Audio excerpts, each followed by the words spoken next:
오늘은 고린도전서 1장 10절부터 17절의 말씀 통해서 그리스도께서 나뉘셨느냐라는 제목으로 하나님 말씀 같이 나누도록 그렇게 하겠습니다. 우리가 이제 지난주에 살펴봤듯이 고린도 교회는 이렇게 문제가 굉장히 많았어요. 근데 그렇게 문제가 많은 교회를 향해서 바울이 편지를 쓰면서도 뭐라고 이렇게 고백했죠? 감사하다. 하나님 앞에 감사하다. 여러분의 집안에도 이렇게 문제투성인 사람들이 있죠? 하나님 앞에 감사하세요?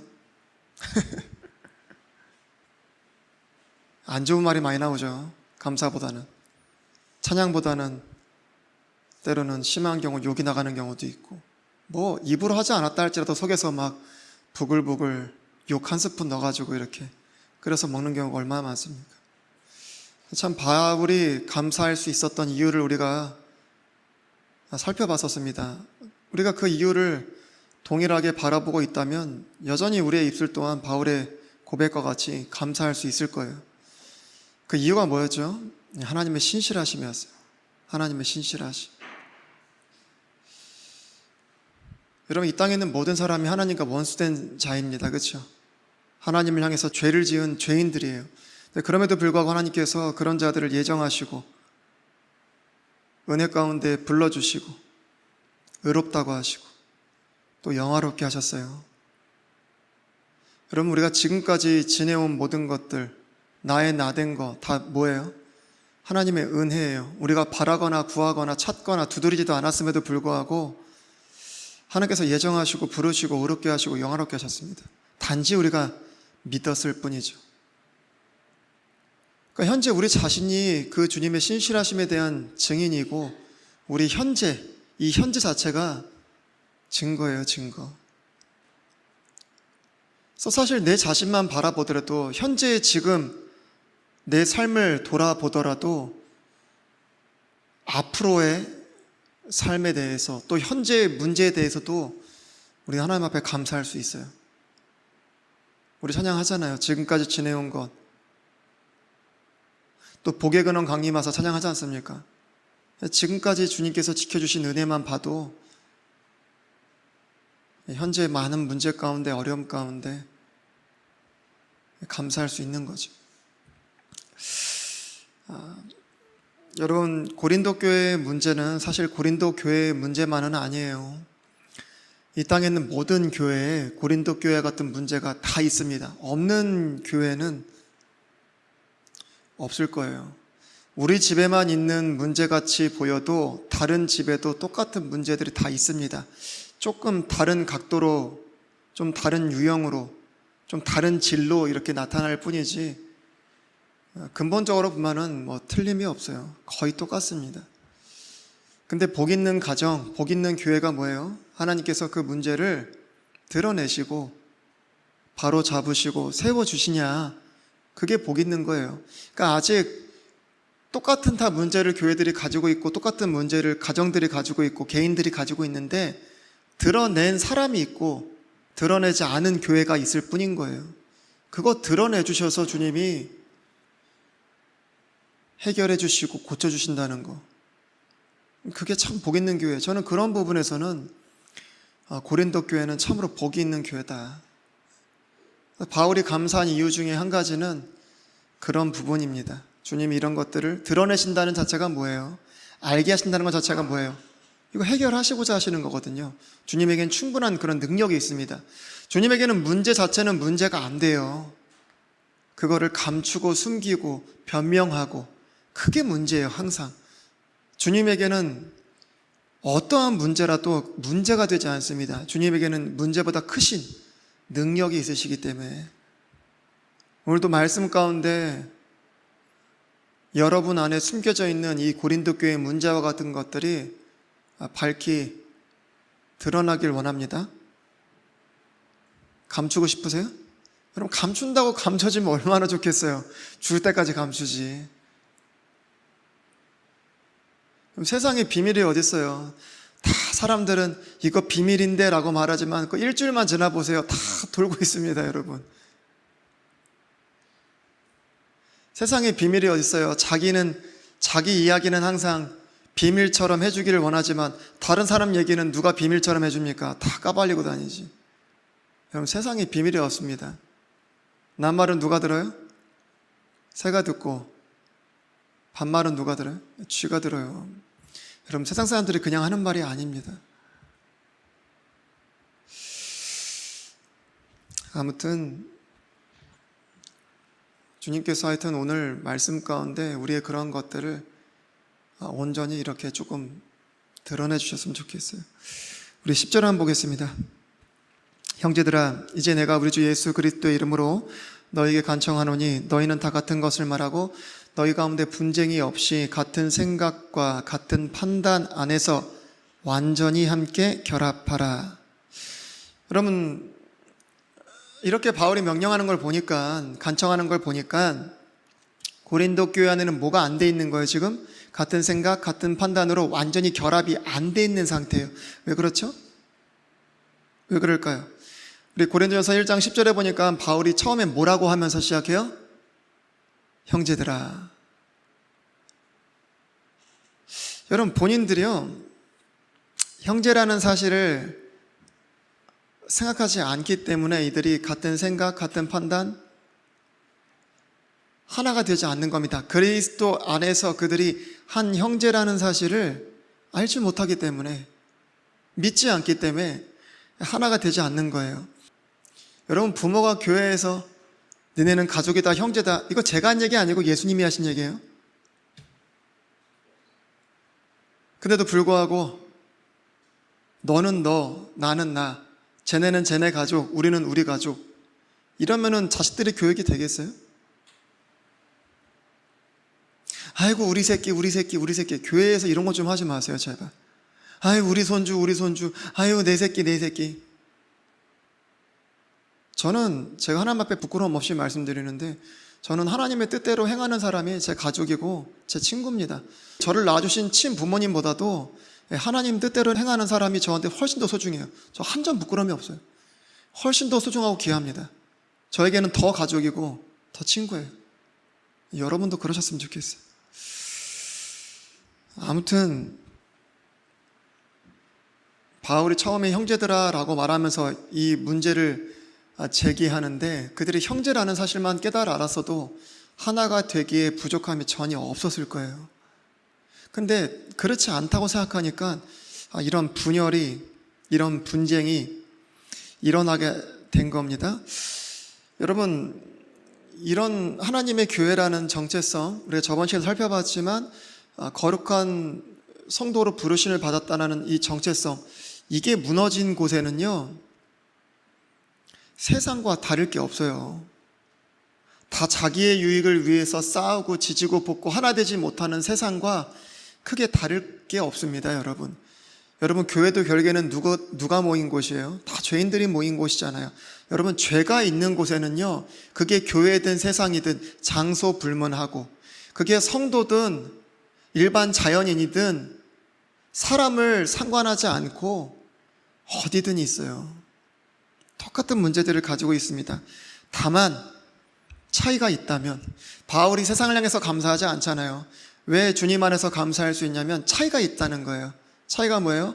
그리스도 안에서 복음의 능력으로 말미암아 이거를 깨끗하게 해결하고 하나가 될 수 있다라는 것이죠. 그 복음의 능력, 그것만이 차이가 있는 거예요. 우리 11절 한번 보겠습니다. 내 형제들아, 글로의 집안에 속한 자들을 통해 너희의 관한 일, 곧 너희 가운데 다툼이 있음을 내가 밝히 알게 되었노라. 이게 글로의 집안에 속한 사람들이 누군지는 정확하게 좀 알기 어려워요. 그래서 뭐 글로에가 온 건지, 글로에 아마 속한 사람들이라고 하니까 종들을 보낸 건지 뭐 사실 뭐 알 수가 없는데, 우리가 기억해야 될 건 뭐냐면 이 글로의 집안에 속한 자들이 굉장히 중요한 일을 했다는 거예요. 중요한 역할을 감당했다는 거예요. 그게 뭐예요? 고자질. 교회에 있는 내부 사정을 바울에게 정확하게 알려줬다는 거예요. 여러분, 만약에 누군가 이렇게 바울에게 전달하지 않았다면 고린도 교회 사정을 바울이 다 알 수 있었을까요? 여러분, 목회자가 눈만 감으면 하나님이 다 보여주시고 가르쳐주세요? 여러분, 누군가 얘기해주지 않고 말해주지 않으면 목회자가 어떻게 다 자세히 알 수가 있겠어요? 여러분, 목회자가 자세히 다 알 수 없다는 것은 큰 불행입니다. 성도들은 가끔 그런 것들을 말하지 않고 쉬쉬쉬 하면서 목회자를 바보로 만들고 교회를 무너뜨리는 일에 일조를 하는데, 여러분, 그거는 참 교회적으로 봤을 때 불행한 거고 관계적으로 봤을 때도 참 불행한 겁니다. 여러분, 이런 글로에 같은 사람들이 있었기 때문에 고린도 교회를 사실 바로 세워나갈 수 있었던 거예요. 여러분, 저희 교회 안에도 고린도 교회 같은 문제들이 있었고 있고 앞으로도 있을 겁니다. 이 글로에 집안에 속한 자들 것처럼 이 글로에와 같이 이런 역할을 좀 하는 사람들이 우리 교회 안에도 좀 많았으면 좋겠어요. 이런 사람이 정말 교회를 사랑하는 사람이고 교회를 세우기를 원하는 사람이에요. 근데 우리가 한 가지 주목할 부분이 뭐냐면요, 이거 지금 글로에 집안에 속한 자들에게 바울이 그 소식을 듣고 고린도 교회에게 편지 보내는 거잖아요. 근데 사실 누구한테 들었는지 말 안 해도 되잖아요. 좀 글로의 입장에서 보면 좀 난처한 상황 아니에요? 근데 왜 이 글로에라는 사람의 이름을 밝힐까요? 정확히 사실 제가 바울이 아니니까 알 수 없는데, 제 개인적인 생각은 이제 바울이 지금 멀리 떨어져 있잖아요. 고린도 교회를 나와서. 근데 이제 이런 문제들을 이렇게 얘기하면 바울이 보지 않은 거잖아요. 그렇죠? 듣지 않은 거고. 그러니까 직접 그렇게 하지 않았던 부분이기 때문에 얼마든지 핑계하고 변명하고 숨어버릴 수도 있는 문제예요. 그러니까 그 사실을 내가 알게 된 것에 대한 이 출처를 명확하게 밝혀야 되는 부분이 있었던 것 같아요. 그 말은 뭐예요? 이 글로에 속한 사람들이 굉장히 교회 안에서 영향력 있고 힘이 있는 사람들이란 얘기예요. 그러니까 그 사람들의 이름을 통해서 이 출처를 분명하게, 그러니까 내가 그냥 어림잡아 집어내는 게 아니라는 거예요. 명확한 문제라는 사실을 드러내는 겁니다. 그럼 여러분, 글로에라는 사람은 믿음이 어떤 사람이에요? 이런 것들을 드러내서 밝혀도 그 믿음에 타격을 줄 수 있는 사람이다? 아니다? 아니라는 거예요. 바울의 관계, 또 자기의 믿음의 문제에 있어서 전혀 영향을 받지 않는 믿음이 좋은 사람. 여러분, 저는 저희 교회 안에 이런 영적인 내부 고발자가 있었으면 좋겠어요. 여러분, 회사가 잘못된 길을 가고 있을 때 내부 고발자들이 있잖아요. 근데 이 사람들은 대단한 사람들이에요. 그거를 내부 고발자를 자청하면서 그 일을 하게 되면 어떻게 해요? 회사에서 잘려나갈 수도 있고, 잘리진 않더라도 왕따가 될 수도 있고 엄청난 손해를 볼 수 있단 말이에요. 그러나 그 한 사람의 희생을 통해서 회사 안에서 피해를 보는 수많은 사람들, 또 장기적으로 봤을 때는 회사 자체의 미래를 참 밝혀줄 수 있는 그러한 사람입니다. 우리 옆사람 한번 인사할게요. 앞으로 내부 고발자가 되십시오. 시작. 저는 종종 내부 고발자들을 봐요. 교회 안에서. 감사합니다. 그리고 가정 안에서도요, 때로는 아내가, 남편이, 엄마가, 아빠가, 때로는 자식이요, 정말 믿음에서 이렇게 떨어져 나간 그런 표현과 행동들을 할 때가 있는데, 그런 문제들을 내부 고발자가 각 집에 있어서 그런 것들을 밝히 알려줄 때에 가정이 바로 세워지는 경우가 지금까지 얼마나 많았습니까? 우리 11절에도 보면요, 바울이 10절과 마찬가지로 또 뭐라고 얘기하냐면 내 형제들아, 그렇게 이야기해요. 내 형제들아. 여러분, 내부 고발자는 잘못된 게 아니에요. 바울이 뭐라고 얘기한다고요? 내 형제들아. 여러분, 사실 가족이 가족 얘기하는 게 뭐가 문제예요? 가족이라고 생각하지 않기 때문에, 다른 사람 얘기한다고 생각하기 때문에 트집을 잡는 거 아닙니까? 그렇죠? 여러분, 가족이 가족 얘기할 때는 별말 안 하잖아요. 아무도.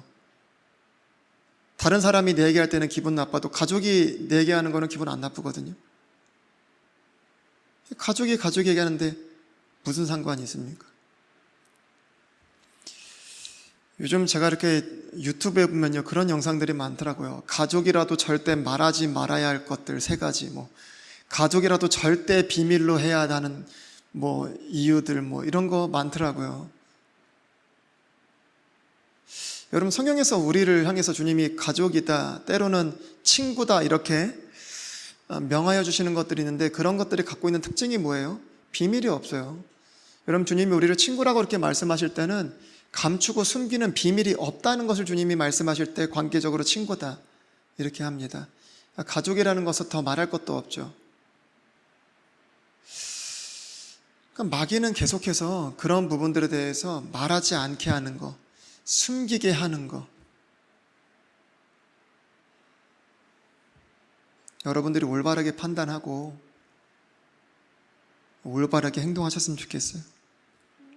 그러나 이젠 많은 사람들이 이런 내부 고발자의 역할을 하기보다는 사실 교회에 이렇게 문제가 생기잖아요. 그러면 교회를 위해서 이렇게 기도하고 함께 이렇게 힘쓰면서 세워나가기보다는 많은 사람들이 어떻게 해요? 교회를 그냥 떠나가요. 또 어떤 경우는 무관심한 경우도 있습니다. 니네들끼리 싸우든 말든 상관하지 않고 무관심한 자들도 있어요. 그런데 사실 엄밀히 따져보면 교회 안에서 분쟁을 일으키는 사람이나 교회를 떠나는 사람이나 또 교회 안에서 무관심한 자들이나 사실 그리스도의 몸을 세우지 않는 부분에서는 사실 다 똑같은 자들입니다, 여러분. 우리 12절 보겠습니다. 이제 내가 이것을 말하노니 곧 너희가 각각 이르기를 나는 바울에게, 나는 아볼로에게, 나는 게바에게, 나는 그리스도께 속하였다 하는도다.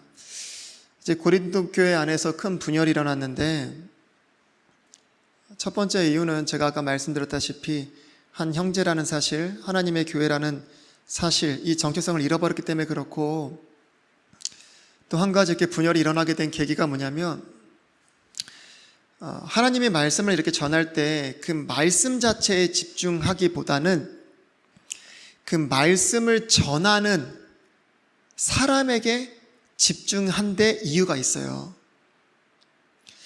여러분, 말씀을 전하는 사람은요, 언제든지 틀릴 수 있어요. 오늘 맞아도 내일 틀릴 수 있고, 또 오늘 틀렸지만 내일 맞을 수 있고, 실수할 수 있고, 그게 말씀을 전하는 사람의 한계입니다. 그러나 영원토록 변하지 않는 것이 있는데 그게 뭐예요? 말씀이에요. 고린도 교회가 정말 말씀을 전하는 자가 아니라 말씀에 집중했다면 이렇게 당파가 나뉘어지는 일은 없었을 겁니다. 그래서 고린도 교회 안에 바울파, 아볼로파, 게바파, 그리스도파 이렇게 나눠졌는데 우리 하나씩 한번 살펴볼게요. 여러분, 바울파는 어떤 걸까요? 바울파. 여러분, 고린도 교회 누가 세웠어요? 바울이 세웠잖아요. 여러분, 교회 안에 다른 이렇게 특별히 목회자가 이렇게 세워질 때 아마 이런 것들이 좀 생겨날 수 있을 것 같은데요. 아마 고린도 교회 안에는 이 바울파가 생겨날 때 아마 이런 부분에 의해서 생겨났던 것 같아요. 야, 이 고린도 교회를 누가 세웠냐? 바울이 세우지 않았냐? 아마 이 바울파를 세운 사람들은 바울과 함께 고린도 교회를 이렇게 세워나갈 때 처음에 함께 고생하고, 아마 초창기 멤버, 그렇죠? 함께 바울과 함께 고생하고 아파하고 눈물 흘리면서 고린도 교회를 세워나간 사람들 아닐까요? 야, 고린도 교회 누가 세우냐? 바울이 세우지 않았냐? 얼마나 힘들게 어렵게 수고하면서 눈물로 세우지 않았냐? 그러면서 바울이 최고다. 아마 그런 사람들이 아마 주축이 됐을 거예요. 아볼로파는 뭘까요? 여러분, 고린도 교회에서 아볼로가 바울이 이제 에베소와 또 다른 지역들로 이제 떠나갔을 때에 브리스길라와 아굴라를 통해서 아볼로가 이제 온전히 복음을 깨닫고 뜨거운 마음을 가지고 어디로 가게 돼요? 고린도 교회를 가게 됩니다. 이 아볼로가요, 출신이 어디냐면은 알렉산드리아 출신이에요. 그때 당시에 학문이 굉장히, 그러니까 학문의 중심지라고 할 수 있는 곳이 어디냐면 알렉산드리아예요. 그러니까 이 아볼로라는 사람이 뭐가 뛰어나냐면 학문이 굉장히 뛰어납니다. 철학과 학문이 상당히 뛰어나요. 근데 거기에 뭐도 능통했다고 그래요? 말씀도 능통했어요. 그리고 이 언변이, 이 수사학이 굉장히 뛰어난 사람이에요. 누구와 다르게? 바울과 다르게. 이 바울은요, 지식적으로는 뛰어났지만 실제 이 언변의 능력에서는 아볼로와는 비교가 안 됐어요. 그리고 실제로 바울이 교회를 세웠지만 실제로 그들을 가르치고 양육하면서 큰 영향력을 끼친 사람은 누구예요? 아볼로란 말이에요. 그러니까 아무래도 아볼로를 통해서 양육받고 가르침을 받은 사람이 주류가 돼서 아마 세운 파가 아볼로파일 겁니다. 그러니까 바울파는, 야, 교회 누가 세웠어? 이 은혜도 모르는 것들아. 바울이 자기 에너지 쏟고 자기 돈 쏟고 자기 눈물 쏟고 자기 마음 쏟고 자기의 모든 걸 다해서 교회를 세웠는데 이 은혜도 모르는 것들. 그러지 않겠습니까? 저희 교회에 이런 거 없어요? 앞에 있는 목회자가 다 우리 교회를 세웠는데, 그들이 얼마나 힘들게 어렵게 교회를 세웠는데 은혜도 모르는 서목사. 그러면 또 서목사파가 있어요. 아볼로파가 없겠습니까? 야, 그래도 결국에는 가르치고 양육하고 세우고, 이거 바울도 인정하잖아요. 나는 심고 아볼로 물 줬다고. 사실 어떻게 보면은 바울이 세우고 나서 많은 영향력을 끼친 게 아볼로니까. 야, 그래도 실제로 많이 가르치고 이렇게 한 사람이 누구냐? 또 똑똑하잖아. 말도 잘 가르치잖아. 말도 잘하잖아. 그러면서 이제 아볼로파가 생긴 겁니다. 여러분, 베드로파는 뭘까요? 여러분, 베드로는요, 사실 고린도 지역에 왔었다는 기록 자체가 없어요. 근데 왜 베드로파가 생겨났을까요? 아마 제 생각에는 그런 것 같아요. 그래도 이때 당시에 이런 표현이 적절할지 모르겠지만 베드로는 메이커잖아요. 메이커. 아볼로와 바울은 약간 비메이커? 여러분, 베드로 사도권에 대한 의심이나 그런 부분이 있어요? 없어요. 추천장을 받아도 어디서 받아와요? 예루살렘 교회에서 받아온단 말이에요. 메이커죠, 메이커. 그러니까 아마 메이커 좋아하는 사람들은 아마 요 베드로파가 아닐까. 그런 거 있잖아요. 어떤 스펙이나 정통성을 따지는 사람들이 있잖아요. 그래도 뭐 어디 학교를 나왔냐, 장로교냐, 가운을 입었냐, 뭐 축도를 하냐, 줄이 몇 개냐. 아무래도 이런 스펙과 이런 것들을 따지는 사람들이 아마 이런 쪽에 해당하지 않았을까 싶고, 특별히 베드로파라고 하지 않잖아요. 뭐라고 그래요? 게바파라고 하죠. 게바파. 여러분, 베드로는 그리스식 이름이에요. 근데 게바는 어디식 이름이에요? 아람어, 이 히브리어 쪽이란 말이에요. 그러니까 이런 표현만 봐도 아마 이 베드로파는 주축이 누구였을까요? 유대인들 아마 주축이었을 것 같아요. 근데 또 하나 신생파가 생겼는데 뭐예요? 그리스도파. 그리스도파가 왜 생겨난지는 모르겠는데, 나머지 그 바울파, 아볼로파, 베드로파, 아이고 그냥 무시하는 차원에서 세운 건지, 여기도 낄 수 없고 저기도 낄 수 없어서 세운 건지 뭐 사실 정확하게 알 수 없어요. 근데 그리스도파, 그리스도께 속겠다 이렇게 하니까 좋아 보이잖아요. 그러나 결국에는 그리스도의 이름을 내세워서 당파를 짓는 것 말고는 사실 아무런 의미가 없습니다. 사실 뭐라고 해요? 우리는 그리스도에 속한 자들이다, 그렇게 표현하지 않죠. 나는 그리스도에 속했다.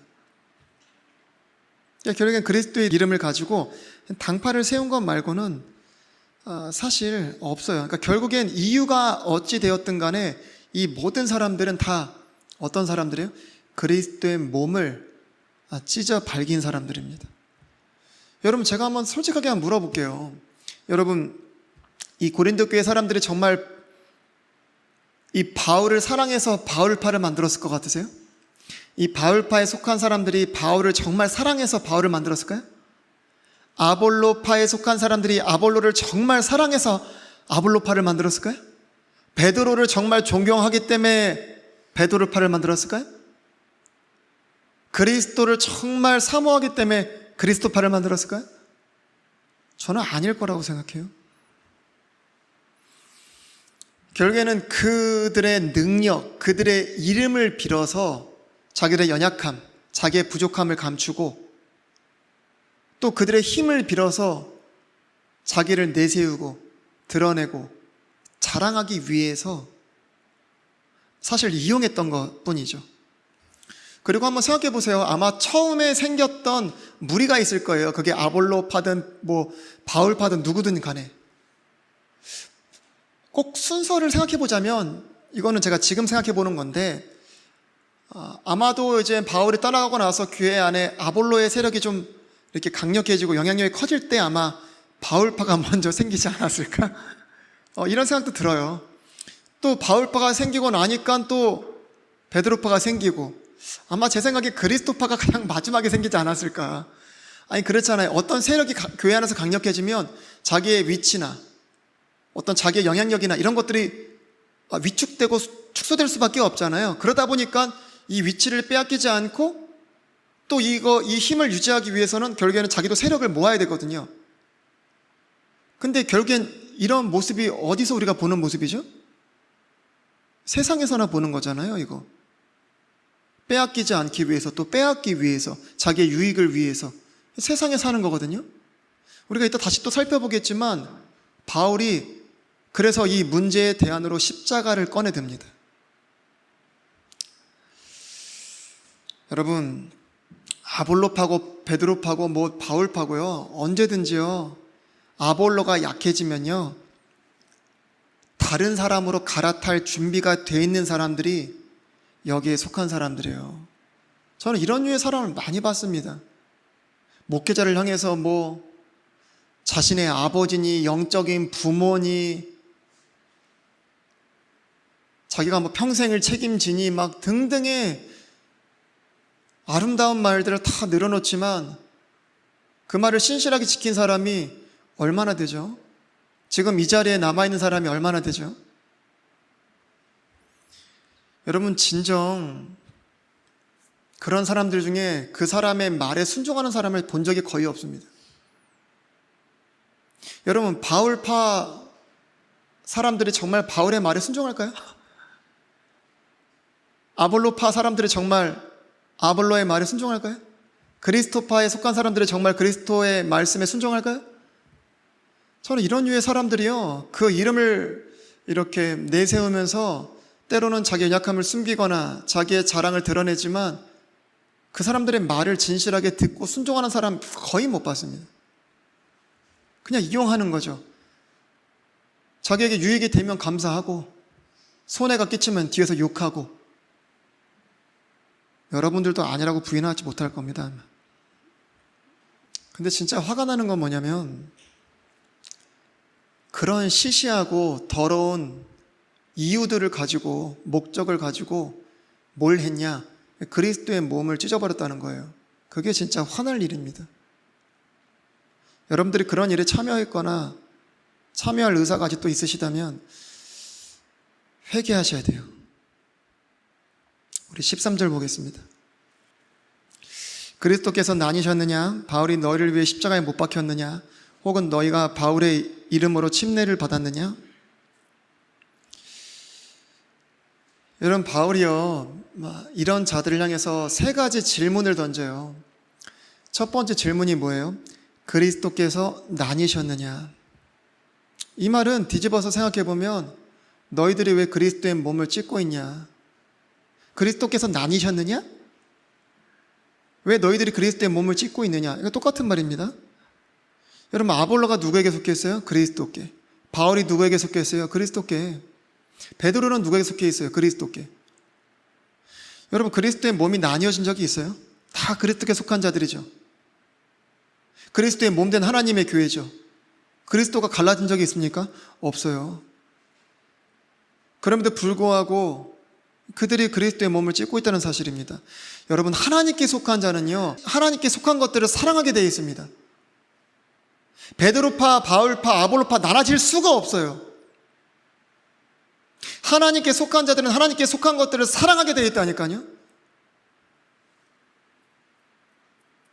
여러분이 누군가를 미워하고 시기하고 질투하고 있다면 자신이 하나님께 속하지 않았든지 누군가는 아마 하나님께 속하지 않았을 것입니다. 아마 자기 자신이겠죠. 하나님께 속했다면 반드시 사랑하게 돼 있어요. 두 번째는 바울이 너희를 위해서 십자가에 못 박혔느냐? 야, 니네 파벌을 이렇게 짓고 나눠서 뭐하냐? 바울이 너희를 위해 죽었냐? 바울이 너희를 위해서 죄를 용서했냐? 바울이 너를 위해서 구원했냐? 아니잖아요. 여러분, 바울은 심었고 아볼로는 물 줬고 결국에 자라게 하신 분은 누구세요? 주님이시잖아요. 여러분, 주님께서 그들을 위해서 죽으셨고 그들을 위해서 자라게 하셨고 다 주님이 하셨는데 이렇게 누구 파 나눠질 게 뭐가 있습니까? 그러니까 지금 바울은요, 그들의 행동이 얼마나 바보 같고 어리석은지를 근본적인 질문을 가지고 책망하고 있는 거예요. 사실 누구라도, 어린아이라도 이 근본적인 질문을 다시 한 번 더 떠올렸다면 이런 어리석은 짓은 하지 않았을 겁니다, 여러분. 세 번째는 바울이 뭐라고 얘기해요? 야, 바울의 이름으로 침례를 받았냐? 지금 고린도 교회는요, 누구한테 침례를 받았냐? 이것 가지고도 이런 여러 가지 악한 차이를 만들어내는 겁니다. 여러분, 누구한테 받은 게 중요해요? 누구의 이름으로 받았는가가 중요하죠? 여러분, 바울의 이름으로 침례 받았어요? 고린도 교회 성도들이? 주 예수 그리스도의 이름으로 받은 거 아닙니까? 여러분, 우리가 전도 가잖아요. 전도 가면 전도를 잘하는 사람들이 있어요. 그러면 그 사람들은 굉장히 전도를 뛰어나게 잘합니다. 그 사람들을 통해서 예수님을 믿고 구원을 받게 돼요. 여러분, 근데 그 사람이 아무리 말을 잘하고 아무리 뛰어나고 또 아무리 영육자를 많이 이렇게 얻는다 할지라도 그 사람이 그 사람의 죄를 씻어준 거예요? 아니잖아요. 그저 하나님께서 그 사람을 위해서 하신 일들을 전달했을 뿐이죠. 그 사람을 지옥에서 하나님의 나라로 옮길 수 있어요? 그 사람이? 마귀의 자녀에서 하나님의 자녀로 옮겨낼 수 있어요? 그 사람은 아무것도 못하잖아요. 오직 하나님만이 그 일을 하시는 거잖아요. 그러니까 지금 바울이 그 얘기를 하고 있는 거예요. 누가 더 대단하다, 누가 더 대단하다. 누구에게 공부를 배웠다, 누구에게 전도를 받았다, 누구에게 침례를 받았다, 나는 지금 누구 아래에 있다, 누구에게 속해 있다. 아무런 소용이 없다는 얘기입니다. 여러분, 누군가 전 재산을 들여서 교회를 세웠어요. 그러면 그 교회가 자기 겁니까? 아니잖아요. 그리스도께서 자신의 피로 사신 거잖아요. 그저 건물이고 껍데기일 뿐인 겁니다, 여러분. 그런데도 불구하고 이 고린도 교회 성도들은 항상 누구에게 집중한 거예요? 사람에게 집중한 겁니다. 14절에 보니까 내가 그리스도와 가이오 외에는 너희 중에 아무에게도 침례를 주지 아니한 것을 하나님께 감사하노니. 아무래도 이제 바울이 이러한 고린도 교회의 문제들을 아마 느끼고 침례를 주는 일조차도 자신이 이렇게 막 다 하기보다는 다른 사역자들을 통해서 했던 것으로 보여요.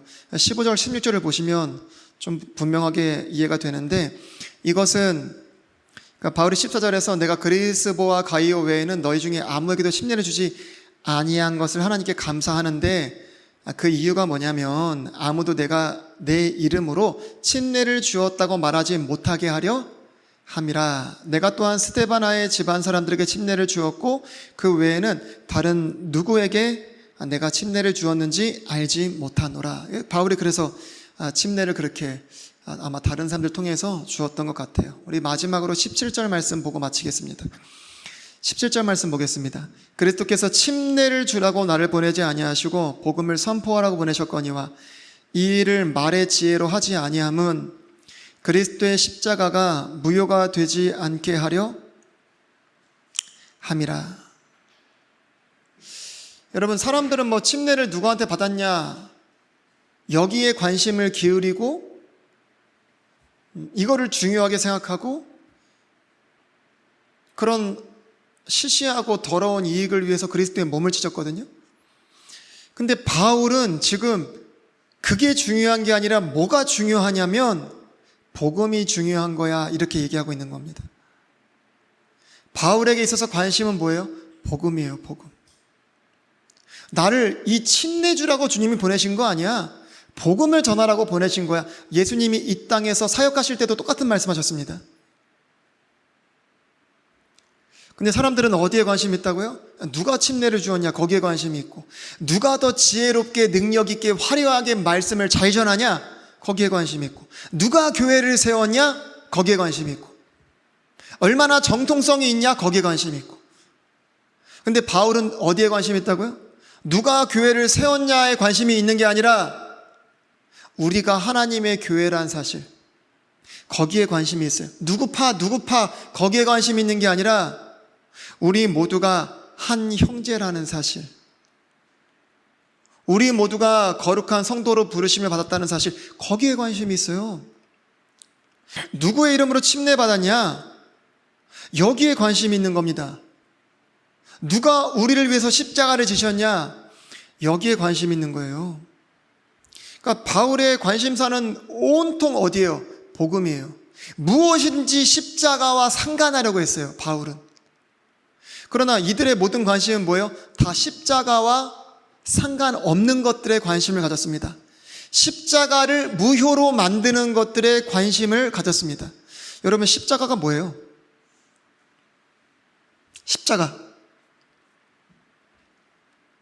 십자가는 죽음 아니에요? 뭐에 대한 죽음이에요? 그리스도께서 죽으신 건데, 그리스도와 함께 우리가 죽었잖아요. 우리의 뭐가 죽은 거예요? 여러분, 십자가는요, 세상에서의 나, 옛사람, 내 육신, 율법, 이 죄, 이게 완전히 처리된 곳이 십자가예요, 여러분. 그리스도의 공로로 말미암아 내 이전 것은 지나갔으니 보라 새 것이 되었도다. 이전에 있던 모든 것이 끝장난 곳이 십자가예요. 지금 바울이 고린도 교회의 이 문제들을 가지고 뭘 제시해요? 대안으로 십자가를 제시하는 겁니다. 처음에 바울이 이렇게 얘기하죠. 같은 생각과 판단으로 완전히 결합하라고. 뭘로 결합해요? 십자가로 결합하라는 거예요. 다시 십자가로 하나 되라는 겁니다. 여러분, 우리가 아까 살펴봤지만 이들이 누구 파다 이거 어디서나 하는 거라고요? 네, 세상에서나 하는 거예요. 예수 그리스도로 구원받기 전에 하던 것들이에요. 예수님을 믿기 전에, 그 전에 하던 것들이에요. 세상 총등 학문의 수준에도 미치지 못하는 것들입니다. 여러분, 바울이 근본적인 질문을 던지죠. 초등학생 아이들라도 이 질문을 스스로에게 던져본다면 자신들이 얼마나 어리석은 행동을 하는지 알 수 있는 부분들입니다. 여러분, 은사가 하나 더 있다 한들, 내가 조금 더 우리 세력이 커진다 한들 무슨 소용이 있어요, 여러분? 아무 소용이 없어요. 고린도 교회가요, 십자가를 통해서 세상 가운데 가지고 있었던 자신들의 생각과 유익을 쫓아 사는 욕심과 탐심, 그 우상 숭배와 그 모든 것들을 십자가로 말미암아 해결받지 못하면 고린도 교회는 소망이 없습니다. 다시금 십자가의 복음으로 돌아가지 않으면 고린도 교회는 소망이 없어요. 우리 교회에도 고린도 교회 같은 문제들이 왜 없습니까? 여러분, 우리 평화교회도 마찬가지입니다. 십자가의 복음으로 돌아가지 않으면 우리 교회 하나 된다는 거, 그거 불가능한 겁니다. 언제든지 쓴뿌리가 올라와서 다른 사람을 더럽게 하고 해칠걸요? 언제든지 세상에 내가 올라와서 예수 그리스도의 일을 구하지 않고 자기의 일만 구할걸요? 다른 사람을 돌아보지 않고 자기 자신만 돌아볼걸요? 언제든지 옆에 있는 형제를 세워주기보다는, 섬기기보다는 발판 삼아 내가 위로 올라가려고 할걸요. 여러분, 오늘 말씀 통해서요, 십자가에서 완전히 우리가 다시 죽고 그리스도로 다시 살아나는 은혜의 시간이 되었기를 바랍니다. 정말 주님께서 고린도전서 5장 17절인가요? 이전 것은 지나갔으니 보라 새 것이 되었도다 말씀하신 그 은혜의 능력이 정말 오늘 말씀을 듣는 우리 평안교회 성도들 가운데 나타나고 이루어지기를 원합니다.